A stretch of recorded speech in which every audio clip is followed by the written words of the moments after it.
নমস্কার বন্ধুরা, আপনারা দেখছেন ASM Bangla online YouTube channel. বন্ধুরা, আগামী মে মাস থেকেই বাংলার সরকারি কর্মচারীরা পেয়ে যাবেন বাড়তি 4% ডিএ, কিন্তু তবু খুশি না রাজ্যের সরকারি কর্মচারীরা। হ্যাঁ বন্ধুরা, একদমই ঠিক শুনেছেন। সম্পূর্ণ বিষয়টি জানতে অবশ্যই ভিডিওটি শুরু থেকে শেষ পর্যন্ত দেখুন এবং চ্যানেলে নতুন হলে চ্যানেলটিকে সাবস্ক্রাইব করে বেল আইকনটি বাজিয়ে অল নোটিফিকেশন অন করে দিন। বন্ধুরা, শত খারাপের মধ্যেও একটু হলেও খুশির খবর। অষ্টাদশ লোকসভা নির্বাচনের প্রক্রিয়া চলার মাঝেই বাড়তে চলেছে রাজ্য সরকারি কর্মচারীদের ডিএ বা মহার্ঘ ভাতা। ফলে কেন্দ্রীয় সরকারি কর্মচারীদের থেকে পশ্চিমবঙ্গ সরকারের কর্মীদের প্রাপ্ত মহার্ঘ ভাতার ব্যবধান আরও কিছুটা কমতে চলেছে। পশ্চিমবঙ্গের সরকারি কর্মচারীদের ডিএ নিয়ে প্রতিবাদ, আন্দোলন, মিছিল ও অনশনের কথা সকলেই কম বেশি জানেন। বন্ধুরা, আসন্ন লোকসভা নির্বাচনে এটিকে অন্যতম রাজনৈতিক হাতিয়ারও করতে চলেছেন রাজ্যের বিরোধী দলগুলো।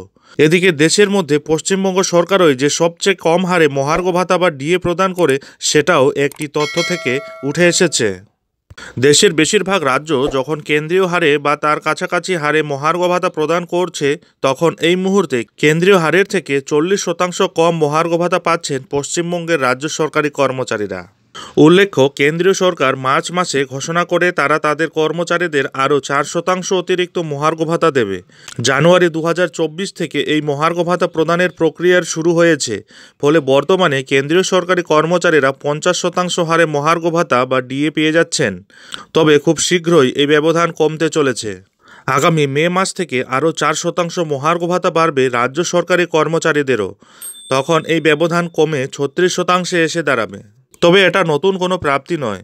গত 8 ফেব্রুয়ারি রাজ্য বিধানসভার বাজেট পেশ করতে গিয়ে অর্থমন্ত্রী চন্দ্রিমা ভট্টাচার্য মে মাস থেকে এই 4% মহার্ঘ ভাতা বৃদ্ধির কথা ঘোষণা করেছিলেন। বন্ধুরা, সরকারি কর্মচারী এবং অবসরপ্রাপ্তদের জন্য 4% করে ডিএ বাড়ানোর কথা জানানো হয়েছে।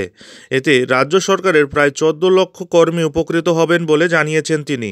তবে এই বর্ধিত ডিএ টাকা অবশেষে আগামী মে মাস থেকে পেতে শুরু করবেন পশ্চিমবঙ্গের রাজ্য সরকারি কর্মচারীরা। উল্লেখ্য, মে মাসে এই 4% অতিরিক্ত ডিএ বা মহার্ঘ ভাতা দিলে পশ্চিমবঙ্গ সরকারের কর্মীদের মোট ডিএর অঙ্কটা বেড়ে দাঁড়াবে 14%। তবে এই 4% ডিএ বৃদ্ধি করতে গিয়ে পশ্চিমবঙ্গ সরকারের উপর কম বোঝা চাপেনি। মাননীয় মুখ্যমন্ত্রী মমতা বন্দ্যোপাধ্যায় নিজে জানিয়েছেন, এর জন্য রাজ্য সরকারের ঘাড়ে বার্ষিক 2400 কোটি টাকা অতিরিক্ত বোঝা চেপেছে। যদিও সব মিলিয়ে রাজ্য সরকারি কর্মচারীদের একটি বিরাট অংশ মোটেও খুশি হতে পারছেন না। উল্লেখ্য, পশ্চিমবঙ্গ সরকারের কর্মীদের ডিএ সংক্রান্ত এই বিবাদের বিষয়টি এই মুহূর্তে সর্বোচ্চ আদালতে বিচারাধীন।